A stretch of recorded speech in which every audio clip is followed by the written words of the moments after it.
Thanks, Maria. This morning on today's Health, panic attacks. It's estimated that at least 20% of American adults will suffer from a panic attack at some point in their lives.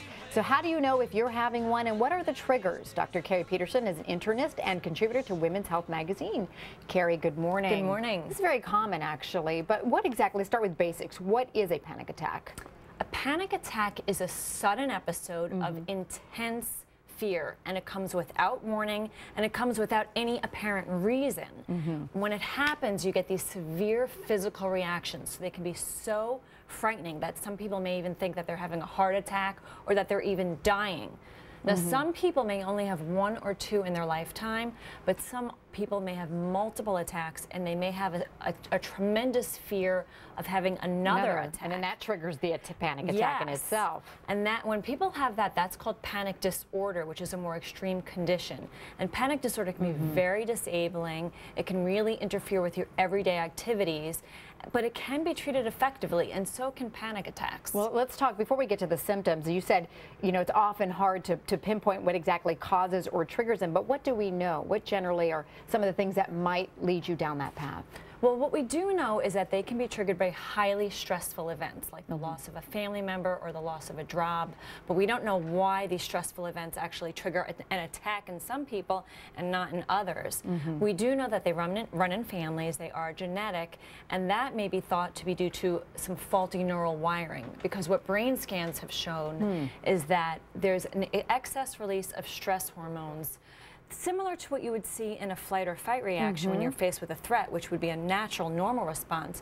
But in people who have panic attacks, the same thing happens without the threat. Right, and some of the symptoms you were talking about, I mean, they can mimic sometimes a heart attack. Everything from chest pains, rapid heart rate, sweating, trembling, shortness of breath, hyperventilation, a sense of impending doom or death. So how do you know that you are just dealing with a panic attack versus something more serious? Well, I think the first time around you won't know, which is why it's so important to see your doctor to get a proper diagnosis. They'll be able to do the proper tests to see if it is something related to your heart.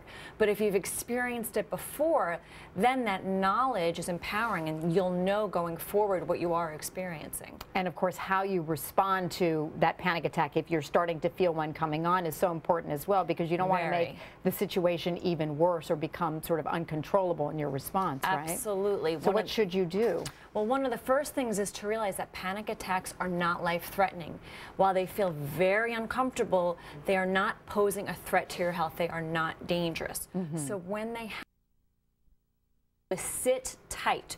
Don't try to resist the attack. Embrace it, acknowledge it, know that it's only going to last about 20 to 30 minutes maximum. So rather than freaking out and fighting it, just tell yourself this is going to pass, and just do some deep breathing instead.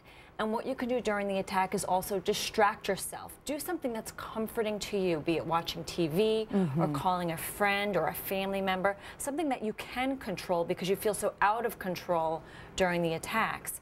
And then as a last resort, go to the emergency room. If you're really still not sure what's going on and you feel like something's terribly wrong, go to the ER. The doctor can assess you. They can determine that whether this is a panic attack or not, and it can be very reassuring. And as you were talking about, sometimes if you've had one, then you start to get nervous and think about it too much, and perhaps it may trigger another attack down the road. How do you avoid that from happening? Right. After you've had your first attack, going forward, it's critical to try to manage your time. So first, when you've had one, get back to your normal life as quickly as possible. Now, it may take a few days because you may be a little anxious that this happened.